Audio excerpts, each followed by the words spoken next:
신약성경 2페이지 마태복음 2장 1절로 23절까지 말씀입니다. 본문을 한번 읽고 말씀을 들으시면 감사하겠습니다. 이 시간 예배드리는 여러분에게 성탄의 은총이 함께하기를 주님의 이름으로 축원합니다. 오늘은 성탄의 기쁨을 누립시다, 이런 제목으로 함께 은혜를 나누겠습니다. 지금 우리는 예수님의 성탄을 기다리는 대강절, 대림절 절기를 보내고 있습니다. 성경에 성탄을 기다리고 준비하며 성탄을 맞이한 사람들이 나옵니다. 그들을 보면 성탄을 어떻게 맞이해야 하는지를 알 수 있습니다. 세례 요한의 부모인 사가랴와 엘리사벳은 믿음으로 성탄을 맞이했습니다. 예수님의 육신의 부모인 요셉과 마리아는 순종과 헌신으로 성탄을 맞이했습니다. 오늘 본문은 동방박사들이 어떻게 성탄을 맞이했는지 말씀하고 있습니다. 결론부터 말씀드리면 그들은 기쁨으로 성탄을 맞이했습니다. 그들은 이방인들이었지만 누구보다도 성탄의 기쁨을 잘 알았던 사람들입니다. 그 기쁨은 요즘 흔히 성탄절이 되면 흥청망청 먹고 마시고 놀면서 즐기는 세상의 값싼 기쁨이 아니라 하나님이 영혼 깊은 데 부어주시는 신령한 기쁨입니다.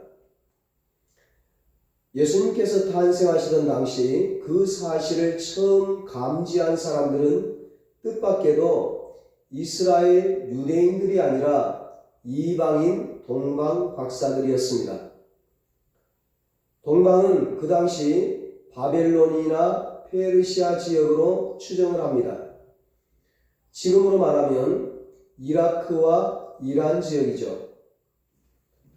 박사는 점성가, 천문학자를 가리키는데 별자리를 연구하면서 개인이나 국가의 운명을 예측하는 사람입니다. 고대 과학자요, 철학자요, 종교인입니다. 그들은 그들의 학문을 통해서 왕이나 귀족의 자문관 역할을 하기도 했습니다. 그러므로 상당한 권세를 갖고 있었던 사람들입니다. 구약의 다니엘서를 보면 바벨론에 박사들이 있었는데 다니엘이 그들의 어른이었다고 기록되어 있습니다. 그런데 그런 동방 박사들이 어떻게 예수님의 성탄을 알았을까요? 잘 아시는 대로 구약의 이스라엘이 하나님을 버리고 우상 숭배하다가 멸망하잖아요. 그리고 바벨론의 포로로 끌려갑니다. 나중에는 바벨론이 바사, 페르시아에게 멸망당합니다. 그때 그 지역에 정착한 유대인 포로들은 그곳에서 나름대로 신앙생활을 했습니다. 그들 중 다니엘처럼 경건한 사람들도 많이 있었습니다. 동방 박사들이 그들로부터 구약 성경을 알게 됐으리라고 짐작해 볼 수 있습니다. 그 가운데 민수기 24장 17절 말씀, 이스라엘에게서 한 별, 곧 야곱의 별이 나타난다는 예언의 말씀을 들었을 것으로 추정을 해볼 수 있습니다. 야곱의 별은 구세주 메시아를 가리킵니다. 이 말씀을 들은 그들은 이스라엘에서 메시아가 나타날 것을 믿고 고대했을 겁니다. 그래서 하늘의 무별을 면밀히 살폈습니다. 그러던 어느 날 그들은 하늘을 바라보다가 이상한 별 하나를 발견하게 됩니다. 유난히 밝게 빛나고 움직이는 별이었습니다. 그들은 그 별이 메시아의 탄생을 알리는 것임을 감지하고 먼 길을 떠나기로 작정합니다. 그들은 별이 움직이는 대로 따라갔고 마침내 이스라엘에 도착합니다. 그런데 다 와서 별을 놓치게 되죠. 왜 그랬나요? 그들은 왕이 탄생하니까 탄생 장소가 당연히 수도인 예루살렘이겠거니 지레짐작을 하고 수도인 예루살렘으로 바로 직행을 한 거예요. 그러나 예수님이 탄생한 장소는 어디입니까? 베들레헴이죠. 번지수를 잘못 찾은 거예요. 우여곡절 끝에 그들은 아기 예수가 나신 곳을 찾게 됩니다. 그 먼 길을 몇 달을 걸어서 왔는데 예수님을 못 찾으면, 예수님을 못 만나면 얼마나 허망하겠어요. 그런데 그 예수님을 찾은 거예요. 그 예수님을 만난 거예요. 별의 인도를 따라. 그때 그들이 얼마나 기뻤는지, 예수님을 만나고 얼마나 기뻐했는지 성경은 이렇게 증가합니다. 그들이 별을 보고 매우 크게 기뻐하더라. 10절에 말씀합니다. 너무너무 기뻤다는 이야기입니다. 더 과장해서 표현하면 너무 기뻐서 소리를 지르며 덩실덩실 춤을 췄다는 것입니다. 그야말로 동방박사들은 성탄의 기쁨을 제대로 맛보았습니다. 그러면 동방박사들이 맛본 성탄의 기쁨은 어떤 것들이었을까요? 첫째는 구원의 기쁨입니다. 동방박사들이 아기 예수를 만나 경배하고 세 가지 예물을 드립니다. 그 중에 구원과 관련된 게 한 가지 있어요. 11절에 말씀합니다. 집에 들어가 아기와 그의 어머니 마리아가 함께 있는 것을 보고 엎드려 아기께 경배하고 보배합을 열어 황금과 유향과 몰약을 예물로 드리니라. 동방박사들이 드린 세 가지 예물, 황금, 유향, 몰약 가운데 몰약이 구원과 관계가 있습니다. 몰약은 일종의 방부제인데 시신이 부패하는 것을 방지하는 약품이에요. 장례용품이죠. 이것은 장차 예수님이 십자가에 달려 죽으실 것을 예표합니다. 실제로 예수님께서 십자가에서 운명하시자 니고데모가 몰약을 가져왔습니다. 예수님 시체에 바르려고. 그러니까 이 동방박사들이 몰약을 가져왔다는 것은 그들이 장차 있을 예수님의 십자가 구원을 바라보았다는 것입니다. 동방박사들은 하늘의 별자리를 연구하며 세상과 인생의 이치에 대한 지혜를 갖고 있었습니다. 그럴수록 그들은 인생에 대해 많은 성찰과 고민을 했을 겁니다. 세상에 죄악이 가득하고 인간은 그 가운데 고달프게 살아갑니다. 그러다 마지막에는 죽음을 맞이합니다. 이와 같은 인생 만사를 보면서 세상에 아무런 소망이 없음을 절감했을 것입니다. 그런 가운데 메시아의 탄생에 관한 계시를 받았습니다. 그들은 소망을 갖고 산을 넘고 사막을 지나면서 먼 길을 찾아왔고 마침내 드디어 아기 예수님을 만난 것입니다. 그들은 그분이 바로 모든 인생을 죄와 사막 그리고 모든 인생으로부터 구원해 주실 메시아요 구세주이심을 확신했습니다. 그들은 예수님을 통해 인생의 최종 목적지인 천국으로 가는 길을 발견했습니다. 그러니 그 기쁨이 얼마나 컸겠습니까? 마치 캄캄한 밤에 갇혀있는 사람에게 한 줄기 빛이 비춰오는 것 같은 환희를 느꼈을 것입니다. 그렇습니다. 성탄절은 아기 예수님을 통해 구원의 기쁨을 회복하고 체험하는 절기입니다. 여러분은 이 기쁨을 누리며 살아가고 계시는지요? 세상 즐거움과 비교되지 않는 그 기쁨 말입니다. 예수님이 우물가에 물을 길러온 사마리아 여인의 고달픈 인생을 보면서 이렇게 말씀하십니다. 이 물을 마시는 자마다 다시 목마르려니와 내가 주는 물을 마시는 자는 영원히 목마르지 아니하리니 내가 주는 물은 그 속에서 영생하도록 솟아나는 샘물이 되리라. 아멘. 요한복음 4장에 나오는 말씀입니다. 무슨 뜻인가요? 세상에서는 아무리 많은 것을 소유하고 누려봐도 여름날에 그 무더운 여름날에 물을 마셔도 계속해서 목이 마른 것처럼 이 세상에 그 어떤 것을 가져도 이 세상에 그 어떤 것을 누려도 계속해서 끊임없이 목이 마르다는 거예요. 만족이 없다는 거예요. 불만족스럽다는 것입니다. 참 기쁨이 없다는 것이죠. 그러나 예수님이 주시는 물은 영생하도록 솟아난다. 영원토록 솟아난다. 계속해서 솟아난다. 이 말은 예수님을 통해서 맛보는 구원의 기쁨, 영생의 기쁨, 죄와 사망에서 구원받고 영생을 얻은 이 기쁨만이 참된 만족이요 영원한 기쁨이라는 것입니다. 정말 그렇습니다.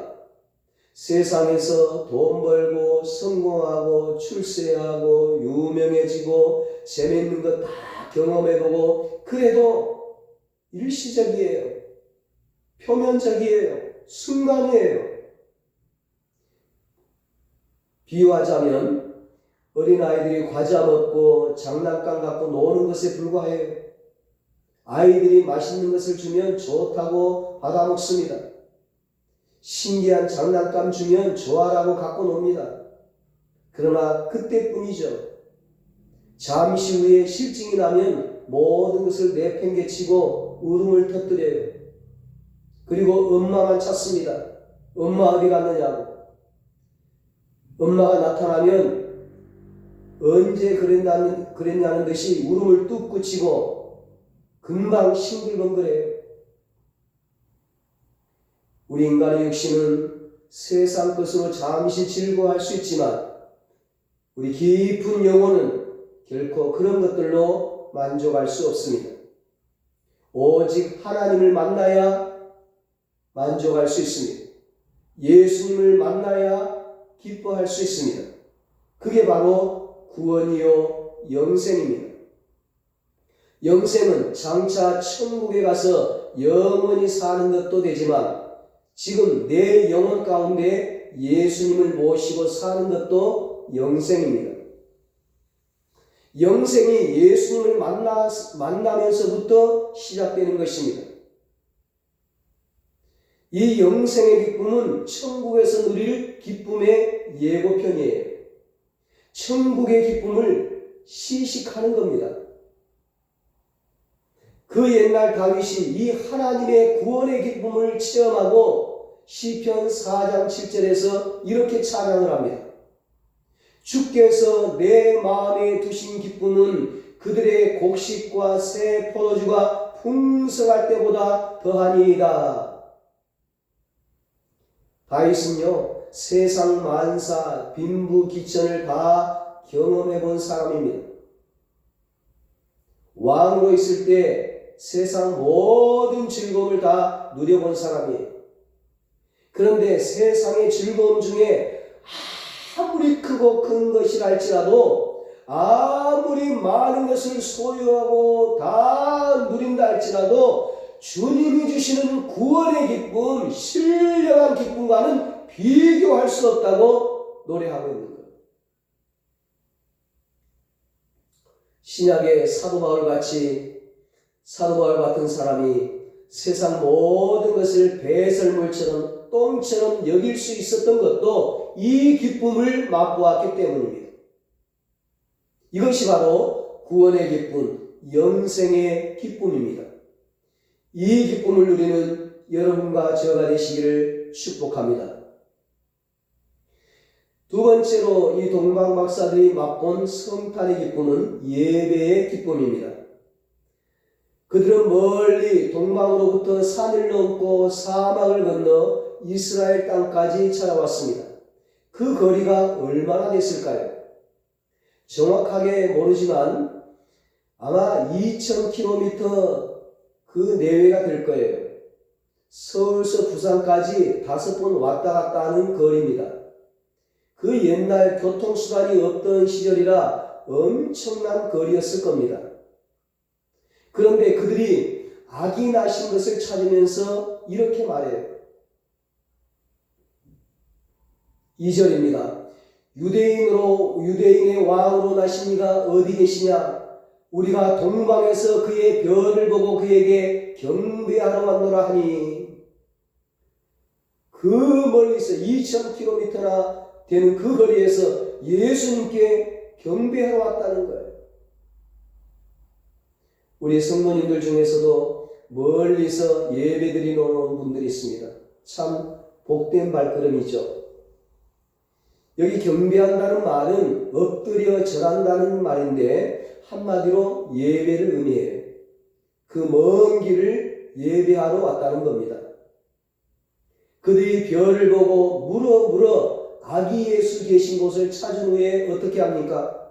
11절에 집에 들어가 아기와 그의 어머니 마리아가 함께 있는 것을 보고 엎드려 아기께 경배하고. 동방 박사들은 그 먼 길을 예배하러 왔고 마침내 아기 예수를 만나 예배했습니다.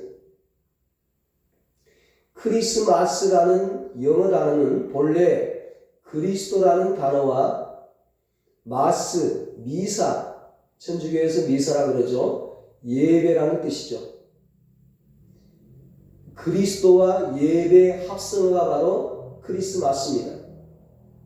그러니까 크리스마스는 아기 예수님께 경배드리는 날입니다. 성탄절의 기쁨은 예배의 기쁨입니다. 우리 인간은 종교적인 존재입니다. 그러므로 절대자인 하나님 앞에 나아가 경배할 때 감격과 기쁨을 맛보게 됩니다. 그래서 찬양 속에 큰 감동과 기쁨이 있는 것 아닙니까?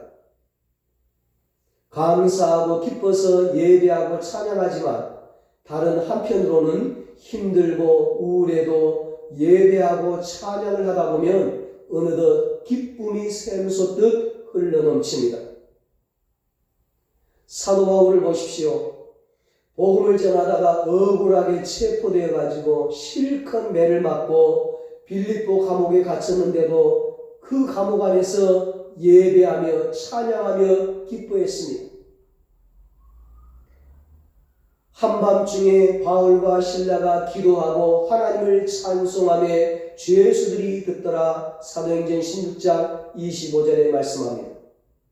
얼마나 크게 찬송하며 기도하고 예배했으면 죄수들이 다 들을 정도였겠습니까? 아무도 못 말리는 겁니다. 이게 바로 예배의 기쁨입니다. 예배의 기쁨만입니까? 예배를 통해 모든 묶인 것이 풀어지는 기쁨을 누렸습니다. 그 감옥 안에서 원망불평하는 것이 아니라 하나님께 감사하고 기도하고 찬양하니까 묶인 것이 다 풀어져 버렸어요.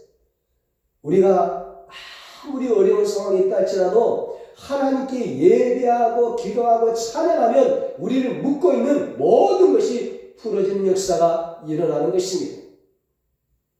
이 기쁨을 알기에 동방 박사들은 그렇게 먼 길을 찾아온 겁니다. 그리고 크게 기뻐했습니다.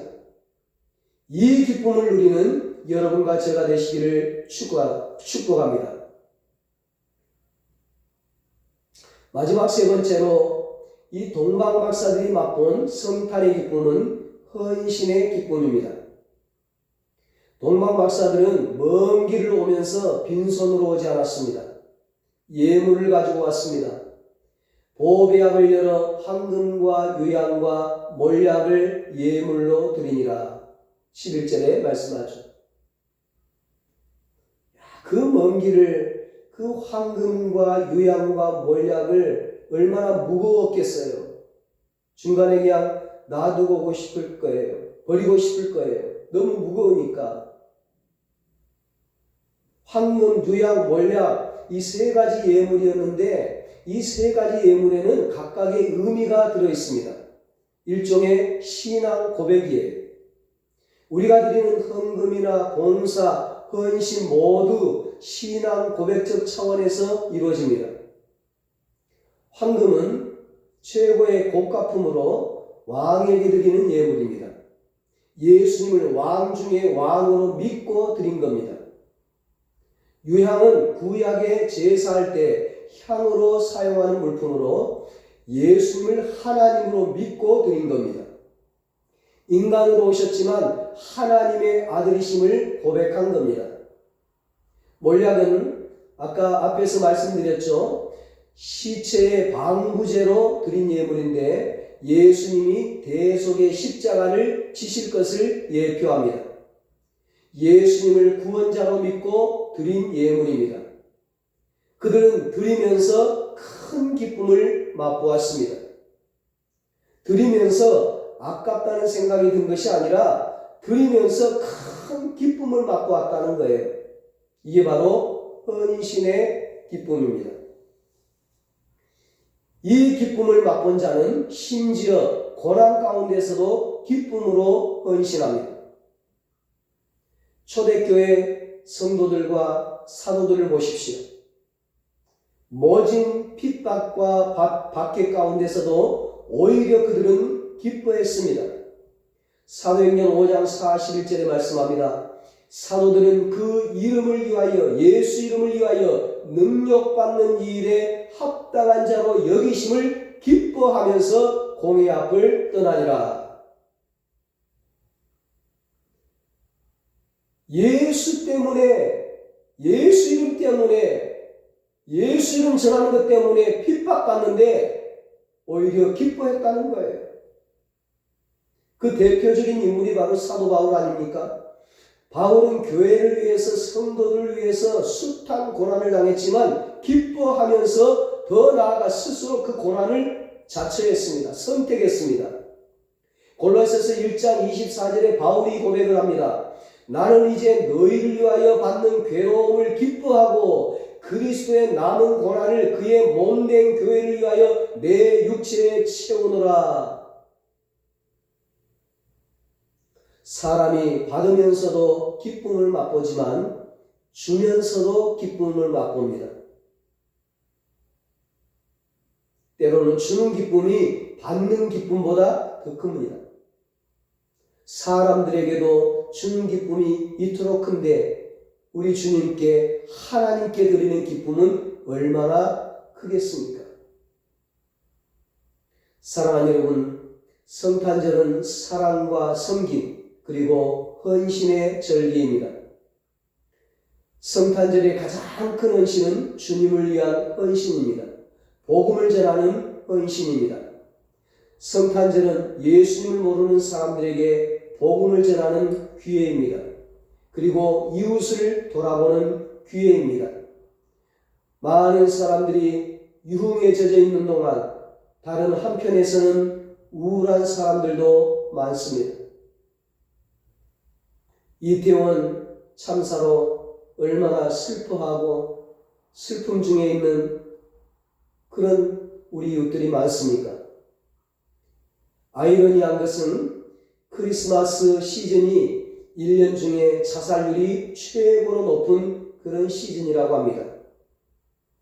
주위에 소외된 이웃들, 위로와 도움이 필요한 사람들에게 물질이나 아니면 하다못해 따뜻한 위로의 말이라도 건네시기 바랍니다. 무엇보다도 구주 탄생의 기쁜 소식을 전하시기 바랍니다. 그럴 때 진정한 헌신의 기쁨을 맛보게 될 것입니다. 그런데 여러분, 오늘 본문을 보면 참 안타까운 일이 있습니다. 멀리서 온 동방 박사들이 성탄의 기쁨을 경험한 반면 정작 바로 곁에 있던 이스라엘 땅에 살던 대다수는 성탄의 기쁨을 놓치고 말았습니다. 동방 박사들에게 유대인의 왕이 나신다는 소식을 들은 자들의 반응을 보십시오. 헤롯 왕과 온 예루살렘이 듣고 소동한지라 3절에 말씀합니다. 헤롯 왕은 정통 유대인이 아니라 에서의 후손인데 로마 제국으로부터 왕위를 부여받고 파송된 분봉왕이에요. 그러니까 늘 불안했습니다. 언제 파면당할지 몰라요. 잘못하면. 그런데 메시아가 온다고 하니까, 구세주가 온다고 하니까 정적으로 알고 당황하는 거예요. 이 예루살렘에 사는 사람들은 무슨 쿠데타나 정변이 있을까봐 막 술렁거렸어요. 먼저 이 헤롯 왕은 너무 궁금해가지고, 메시아가 탄생한다고 하니까 궁금해가지고 대제사장과 서기관들을 불러 모아요. 그리고 구원자 그리스도가 태어나면 어디서 태어날 것인지 알아보라고 합니다. 4절로 6절입니다. 왕이 모든 대제사장과 백성의 서기관들을 모아 그리스도가 어디서 나겠느냐 물으니 이르되 유대 베들레헴이 오니 이는 선지자로 이렇게 기록된 바 또 유대 땅 베들레헴아 너는 유대 고을 중에서 가장 작지 아니하도다. 내게서 한 다스리는 자가 나와서 내 백성 이스라엘의 목자가 되리라 하였음이니라. 이 말씀은 구약 성경 미가서 5장 2절을 인용한 말씀입니다. 헤롯 왕이 물으니까 이 대제사장과 서기관들이 종교 지도자들이 구약 성경 미가서를 인용하면서 즉시 대답을 하는 거예요. 얼마나 성경에 대해서는 똑똑 박사들입니까? 그런데 그것으로 끝이에요. 더 이상의 관심을 보이지 않습니다. 성경을 아는 것도 중요하지만 믿고 순종하는 게 더 중요합니다. 이들이 관심을 갖지 않는 것은 그들은 이미 기득권층으로 누리는 것이 너무 많아서 아쉬울 게 없거든요. 메시아가 오는 것도 그들에게는 반갑지가 않았어요. 세상에서 많은 것을 가지고 누리면 누릴수록 구원, 영생, 천국, 예배, 기도, 헌신에는 관심이 없습니다. 예수 믿는 거에 관심 없어요. 예수님이 오는 것에 관심 없어요. 왜? 지금 누리고 있는 게 너무 좋기 때문에. 지금 가지고 있는 거 잃을까 봐. 정치 지도자, 종교 지도자뿐 아니라 일반 예루살렘의 그 시민들, 백성들도 그 분주한 인생살이 때문에 한눈 팔고 있다가 성탄을 맞이하지 못했어요. 세상에서 먹고 마시고 놀고 사는 그 일상 속에 파묻혀서 영적인 일, 영원한 내세에 관해서 무관심하다가 영영 기회를 놓쳐버린 겁니다. 헤롯 왕, 대제사장, 서기관들, 백성들 그들은 하나같이 이런저런 이유로 예수님을 적극적으로 찾아가기는커녕 기피하고 배척했습니다. 오히려 나중에는 핍박했습니다. 십자가에 못 박았습니다. 그러나 그것은 그들에게 일생일대 최대 실책이요 불행이요 실수였습니다. 예수님을 영접함으로 죄사함을 받고 영생을 누릴 기회를 놓치고 만 것입니다. 천국을 소유할 그 기회를 놓치고 만 거예요.